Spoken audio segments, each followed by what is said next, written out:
दोस्तों, आज एक जो कहानी बताने जा रहा हूँ ये मेरे दिल के बहुत करीब है। चार मोमबत्तियों की कहानी। एक छोटा सा लड़का देख रहा था कि चार मोमबत्तियाँ वहाँ पर थी।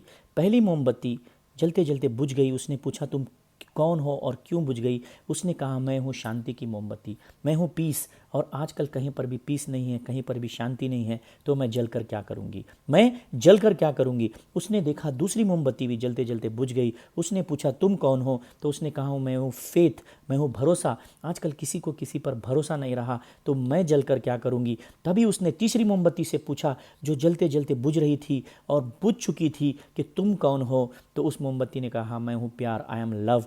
मैं जल कर क्या करूँगी कि आजकल लव नाम की चीज़ नहीं रही। People do not love the people closest to them. But उसने देखा चौथी मोमबत्ती बहुत ही शानदार तरीके से जल रही थी। वो बड़ा खुश हुआ और उसने पूछा, तुम कौन हो? उस मोमबत्ती ने कहा, मैं हूँ होप, मैं हूँ उम्मीद। और जहाँ पर सब बुझ जाते हैं, मैं कायम रहती हूँ। तो उसने उस मोमबत्ती को उठाया और जाकर धीरे धीरे तीनों मोमबत्तियों को उसने जला दिया उस मोमबत्ती से। और पहली मोमबत्ती भी पीस की ज़ोरदार तरीके से रोशनी देने लगी। दूसरी मोमबत्ती भी प्यार की बहुत ही रोशनी देने लगी। तीसरी मोमबत्ती भी भरोसे की, फेथ की रोशनी देने लगी। एंड दोस्तों, हमारी लाइफ में भी जब भी ऐसे दिन आते जहाँ पर हमें कुछ नहीं दिखता, तो आइए उठकर उस होप की मोमबत्ती को उठाएं और उठाकर पीस, लव और फेथ को जगाएं। जब हम ये करेंगे तो हमारी दुनिया में रोशनी ही रोशनी होगी, खुशियां ही खुशियां होगी। Come on, let hope be your factor of getting strength in your life.